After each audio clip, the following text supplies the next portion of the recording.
by every measure, our sperm count, our miscarriage rates, our fertility rates, our testosterone levels, they're all going south, if you will, at the rate of about 1% per year. We did a very deep dive on the whole world's literature looking at sperm count. The conclusion was that sperm counts are going down at about 1% per year, and they're not stopping. Now we know from recent studies that we've done, it's actually worldwide, and it's increasing, in fact. In our most recent study, the rate of decline was 2% per year after 2000, 2% per year.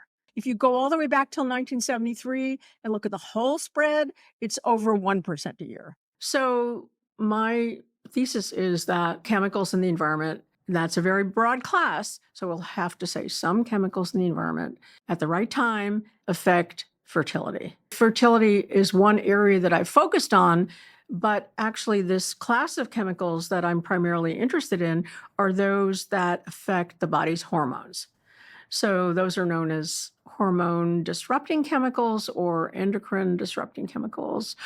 The category that I focus on are primarily man-made chemicals, although I do also include the influence of other factors, sleep, exercise, that kind of thing. We can talk about that. But let's just focus here on the chemicals.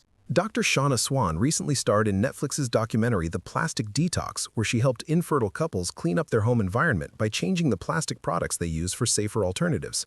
The results were impressive, with 5 out of 6 men significantly increasing their sperm count within 12 weeks and 3 of the couples managing to conceive after months or years of difficulty. This intervention focused on 2 types of plastic chemicals, bisphenols and phthalates. I've already made a video focusing on how to avoid phthalates, and in this video, we're focusing on how to avoid bisphenols. The chemicals that are water-soluble, in particular the phthalates and the bisphenols, leave the body in a matter of hours. You don't have to do anything. You just have to stop taking them in. In a U.S. study of male adolescents, researchers measured BPA in urine and testosterone in blood.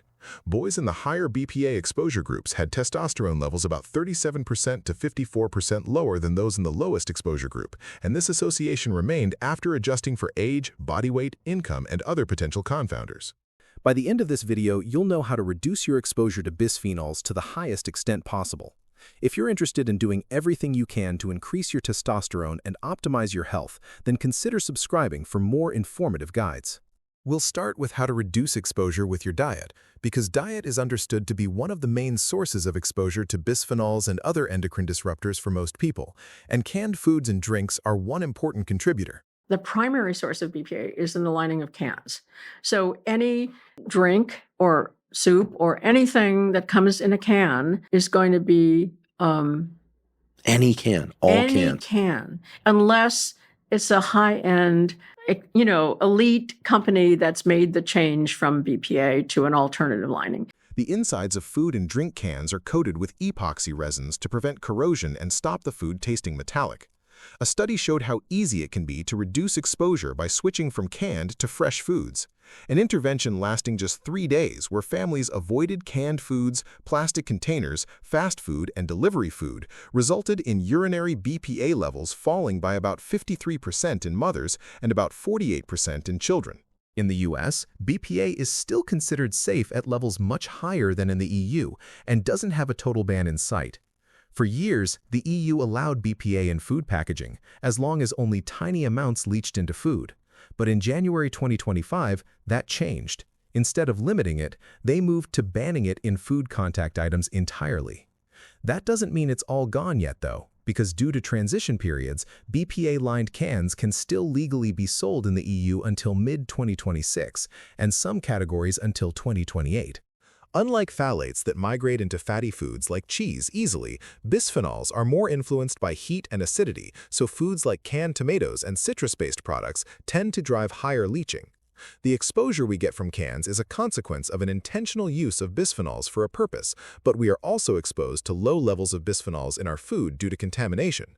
In order to limit exposure to an even higher extent, the best approach is to eat a fresh, minimally processed diet as much as possible. Receipts, how serious is it? Should we be concerned about the BPAs and other endocrine disruptors on receipts? Yes. So, And my suggestion is just ask for an electronic receipt. and then you don't have to deal with it. Yeah.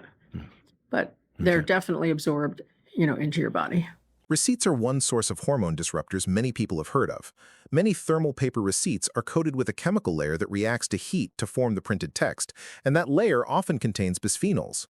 Unlike most other sources where bisphenols are built into materials, in receipts they sit on the surface, making them much easier to transfer onto your skin where they can be absorbed to some extent. When bisphenols enter the body through food, they go through the liver first. The liver breaks down a portion of them, which reduces how much of the active form reaches circulation. When exposure happens through the skin, some of that process is bypassed, allowing a larger proportion to enter the bloodstream in its active form.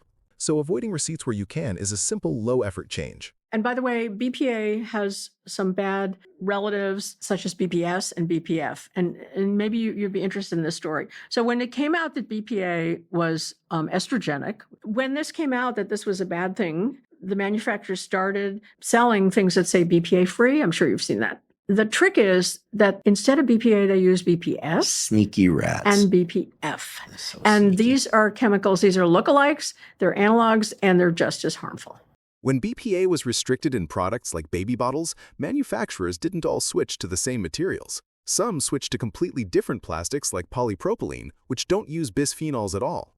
But others used alternative materials that still rely on similar chemicals like polyether sulfone, PES, which is made with bisphenol S. For cam linings, some BPA-free coatings still use epoxy systems built from bisphenol F. For receipts, BPA has often been replaced with bisphenol S. The simplest approach is to reduce exposure to these potential sources the same way as the known sources of BPA, because research is growing that these replacements can have similar effects to BPA. And then as far as air, our ambient environment, our air is full of these microplastics and nanoplastics. So HEPA filter is pretty effective.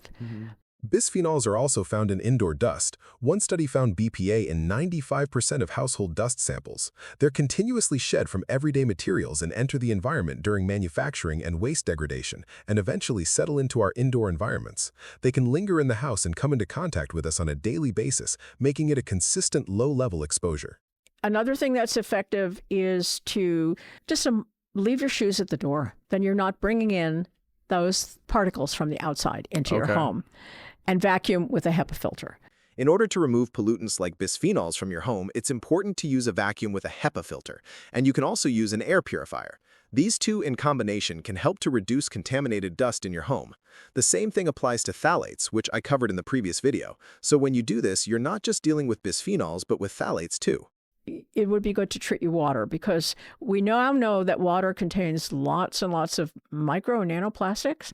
I would prefer not to drink that myself. So I distill my water, and I know you use a reverse osmosis. Those are both very good ways of treating your water. Don't buy water in plastic bottles if you can avoid it. Right? Tap water can also contain low levels of bisphenols, although it's usually a smaller source compared to food. Water treatment does reduce them significantly, but not always completely. In one study, treatment plants removed about 74 to 91% of bisphenols. By comparison, phthalates in another study were removed at lower rates, around 60 to 69%, showing that these kinds of chemicals can persist even after treatment. For this reason, if you want to reduce them further, you will need additional filtration at home. I've linked the best countertop water distillers in the description. Polycarbonate is used in products that need to be strong, clear, and impact-resistant, like safety glazing, greenhouse panels, riot shields, goggles, car headlight lenses, and the outer casings of electronics. So you're unlikely to be exposed to high amounts of bisphenols from these products directly, but they could contribute small amounts over time to the general population's exposure to bisphenol pollution. Clothing can contain small amounts of bisphenols from dyes, prints, and manufacturing processes, and studies often detect them in a large proportion of clothes tested. This makes clothing another possible but minor exposure source compared to food packaging or thermal paper. Some dental fillings and sealants use BPA-derived materials and have been shown to cause a short-term spike in BPA levels in saliva after placement. Levels usually peak within hours and return close to baseline after about a day. So, to recap, avoid receipts, clean up your home environment, purify your water, and most importantly, fresh food over canned where possible. Please leave a like if you learned anything useful and subscribe for future full guides on increasing your testosterone naturally.